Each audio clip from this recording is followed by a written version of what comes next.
छत्तीसगढ़ विधानसभा के लिए टिकट बंटवारा क्या हुआ? भाजपा में घमासान मच गया। पार्टी ने 10 विधायकों के टिकट तो काटे हैं, लेकिन इनमें कोई मंत्री नहीं। नए चेहरों की तलाश में लगी भाजपा को अब ज्यादातर सीटों पर पुराने नेताओं का ही भरोसा है।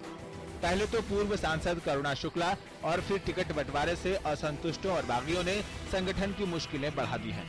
जसपुर से गणेश राम भगत, महासमुंद से डॉक्टर विमल चोपड़ा, धमतरी से दयाराम साहू और खुज्जी विधानसभा से राजेंद्र पाल सिंह भाटिया निर्दलीय बनकर चुनावी मैदान में भाजपा के लिए चिंता का सबब बन गए हैं। पर एंटी इनकम्बेंसी से बचने के लिए एक सेफ्टी वॉल्व का काम करता है और कुछ जो मंत्री हैं रूलिंग पार्टी के, उनके टिकट काट दिए जाते हैं। तो अनफॉर्चुनेटली ये हुआ है कि इस बार किसी भी मंत्री के टिकट बीजेपी ने नहीं काटे हैं। तो ये माना जा रहा है कि जो टिकट डिस्ट्रीब्यूशन है वो ज्यादा बेहतर हुआ है कांग्रेस का बनिस्बत बीजेपी के। लेकिन भाजपा तो भाजपा, वापसी के लिए संघर्ष कर रही कांग्रेस भी गुटबाजी से अछूती नहीं। जगदलपुर से प्रत्याशी बनाए गए सामू कश्यप के खिलाफ स्थानीय नेताओं में नाराजगी है। कांग्रेस ने पहले तो प्रत्याशियों से बायोडाटा मांगा, लेकिन बाद में फैसले की चाबी दिल्ली भेज दी। वैसे प्रत्याशियों की घोषणा टुकड़ों में करने की रणनीति ने महत्वाकांक्षाओं के विस्फोट का असर कुछ हद तक कम कर दिया है।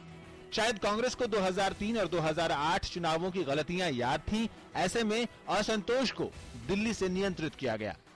कांग्रेस में नेता एक है, श्रीमती सोनिया गांधी सब कांग्रेसियों की नेता है। ये भाजपा जैसे नहीं है कि अभी नरेंद्र मोदी को कह दिया, उसके पहले आडवाणी जी को कह रहे थे।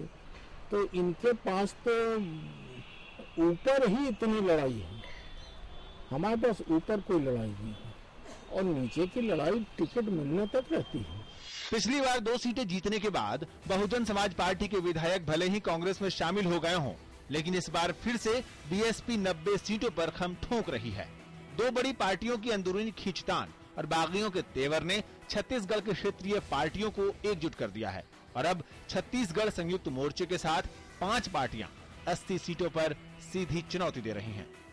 ऋतु वर्मा की रिपोर्ट, डीडी न्यूज, रायपुर।